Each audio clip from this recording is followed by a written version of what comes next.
we will see on the basketball front what they do to move forward. Yeah, there's a lot of changing pieces. Just so you know, I took a look. I don't usually look at the rankings of like what some random person puts out about the transfer portal rankings and so forth. But I looked at it. It was on ESPN.com, and they had John Blackwell of Wisconsin was number 2. One guy, like Diallo of Zoom Diallo was like somewhere in the 20s. Yeah, from Washington. I'm not really surprised he's going. I was surprised to see Devin Royal's name in there. He's in. Burt Buttigieg is not in the top 50, but he put his name in. Alvaro Fulgeras just entered. I don't believe he's in the top chunk. Right.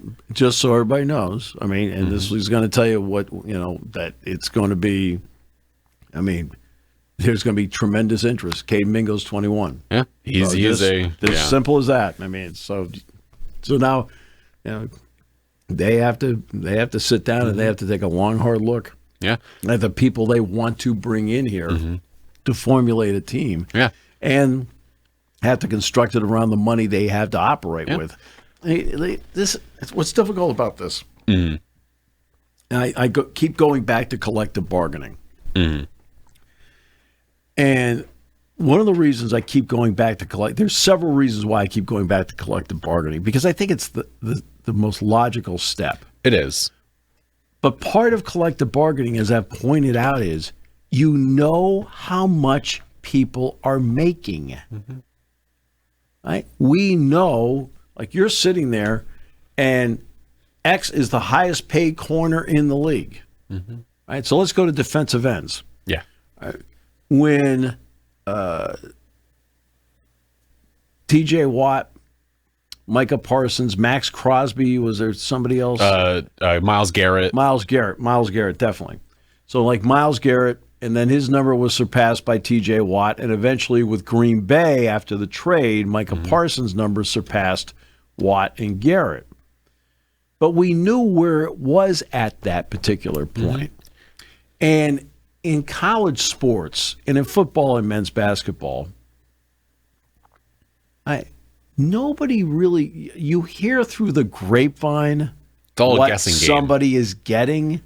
But it's through the grapevine. And you don't know if through the grapevine it is an agent throwing out a number that is not true. Yeah. But they're trying to show worth, value, something along the way. Well, it's like, let's say they're like, hey, Jason Lord's getting $1.5 million. Their incentive may be to say, well, he's getting 1.5, but my other player, he's probably better. He should get more like 2, or he should get more like 3. The number, unless you actually see the contract in your hand, we don't know what people make. And we've had this discussion before of we should see the NIL numbers coming from the university, not from like a Gatorade, a Nike. Right. That is separate. That is different. Whatever. But again, how do you get to that point? Because they're trying to avoid at all costs declaring them as employees of the university. You can't put these numbers out right now. You cannot do that right now because they're students. And there is no union and there are no rules, so you don't know what anybody is making. It's all a guessing game. And sometimes you're bidding against yourself. Yeah. like, really? You're bidding against yourself because you don't know. It's a blind bidding war. I mean, when they come in there and say, you sit down with an agent. Well, X over there is going to give him $2 million. Right? For all we know, X is going to give him $1.2 million. But he's trying to get 2.4 out of you. Yeah. In collective bargaining, which again, I don't know how. The part I'm not going to be able to answer. I don't know how you get to collective bargaining without making them employees. Yeah. Okay. But let's say you get to collective bargaining, you get everything sorted out, and then because it's not like I've never worked around a union before because I worked 30 years at WPSU TV and the audio people were in the Teamsters. Yeah. Everybody else was not, but we still had to work around them, and also had to work around their rules too. And sometimes the rules were difficult for us to work around. And you're like, how could it be difficult? In other words, an audio person, the union rule is they have to put a mic on you. Well, what if I need something done on Monday and I have a quick turnaround and there's nobody available? What do? Sneak it on? It's like, okay. So how do you do this? And is there a pathway to do it? Because if you're going to be paying money to them, how much money are you paying them? What are they getting? I mean, we know, like Patrick Mahomes, I was talking yesterday about, asking for more money, and if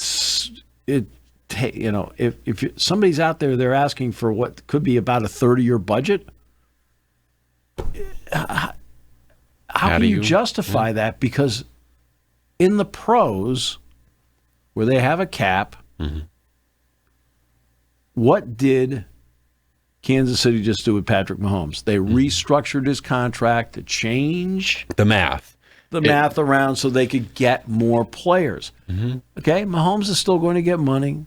He knows it, but he also knows his chance at success as a pro depends on his willingness to reshape. It was the same story with Josh Allen at Buffalo. Yeah.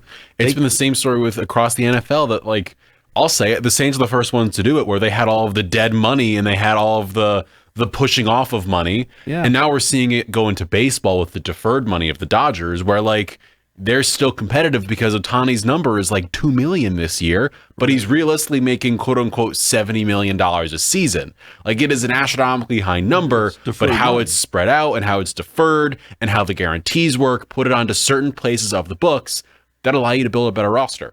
It's part of it. And in college athletics, that doesn't exist. It is a year-to-year thing. And so I know it's been put out there of, like, if a player has to sign a 2-year deal or a certain, like, how it works contractually. That's a discussion we don't have specifics on because it will acquire a lot of legal experts and a lot of brain power that we probably don't have for a random Friday morning. But they have models. You're not here to reinvent the wheel. Yeah. You have an NFL model. You have an NBA model. You have an NHL model. I don't think you want to use the Major League Baseball model because of the luxury tax part. There are other parts of it that are absolutely usable in Major League Baseball, but not that part of it. And the entire idea of it is to put structure in place where everybody is operating under the same rules, both players and management. And if you're going to do it, and let's call it what it is, it's pay for play. Yeah. I mean, just get out of the fetal position here. Just admit what it is and move on. Right? And start being forward thinkers when you already have models out there that at least show you how you can make it workable. The element that's you're not quite sure about is, do you make them employees? That's the part, that I know they're really resistant to, which I do understand, because it's kind of hard to look at a student, right, and say they're an employee, like we're sitting there in class, employee to employee, what the heck? But there's got to be some sort of, there's something has to be done, and also, but I just don't feel like they're trying. No, and you mentioned they keep trying the same avenue over and over again. Mr. President, help us out. Congressman, congressperson, help me out. Senator, help me out. Right? Why don't you help yourself? Right? Okay. Coaches talk to their players all the time about leadership, accountability, right? Taking care of the little things, the big things take care of themselves. You have an overarching organization over all this that rarely shows accountability, rarely shows leadership, and has a history of not taking care of little things, and then big things become a problem. Mm-hmm. That's the organization that is leading you. Yeah. Monetarily, they're great in terms of like doling out money. The Big Ten this year is going to get nearly $70 million in NCAA basketball tournament money. Mm-hmm. $70 million. That's what happens when Michigan goes to the finals and Illinois gets to the Final Four, and you have four teams make the Elite Eight. Well, it's not just the finals. They won. Mm-hmm. Okay? They get the extra bit. You get $350,000 per round. Mm-hmm. Oh, by the way, you're the winner. You get a seventh $350,000. Okay, and UCLA and women's basketball was the same way because of that $70 million, about $5.5 million of it's from the women's tournament under their new deal. And remember, these numbers roll over for 6 years. So it's going to continue for a while. So it's $10 million a year basically for the Big Ten. Right. So when I'm talking about like when Penn State got in 3 years ago, they won a round. Well, that $700,000 was actually in reality $4.2 million for the Big Ten. Every year you get that number. Yes, for 6 years. Mm-hmm. Thanks for listening to Sports Talk with Steve Jones. Catch the latest from me on the 7 Mountain Sports YouTube page. Find clips of the show on Twitter, Instagram, and Facebook by searching up 7 Mountain Sports.